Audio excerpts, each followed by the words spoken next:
සාමාන්‍ය පෙළට තව දවස් 49යි. ඉතින් අපේ අවසාන මාසයේ වැඩපිළිවෙල ගැන දැනුවත් කරන්නයි පුතේ මේ සූදානම් වෙන්නේ. අවසාන මාසයේ සතියේ දවස් දෙකක්.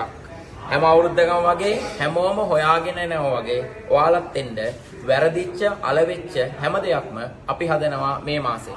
අනිවාර්යෙන් පුතේ හරියනවා ඔයාලට.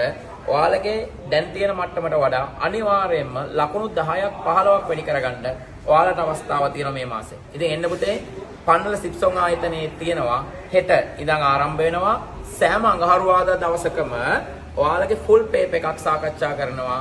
දවස් 5ක් සති 5ක් ඔයාලගේ විභාග වෙනකන් අපි සාකච්ඡා කරනවා. ඒ වගේම සෑම බ්‍රහස්පතින්දා දිනකම ෆුල් පේපර් එකක් ඔයාලට ලියවනවා. ඉතින් එන්න පුතේ එක දවසක් ෆුල් පේපර් එකක් සාකච්ඡා කරනවා, තව දවසක් ෆුල් පේපර් එකක් ලියවනවා.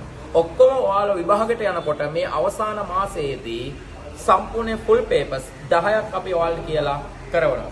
ඒ නිසා පුතේ එන්න එකතු වෙන්න කොහේ තියර ගියත් ඔයාලට අනිවාර්යෙන් වැඩි ටික කරලා දෙනවා. ඔයාලගේ මට්ටමට වඩා ලකුණු 10ක් හරි අනිවාර්යෙන් වැඩි කරලා දෙනවා. ඒ නිසා එන්න හැම අවුරුද්දකම වගේ ඒ ගන්න හොයාගෙන එන අවසාන මාසයේ වැඩ පිළිවෙලත් එක්ක එකතු වෙන්න.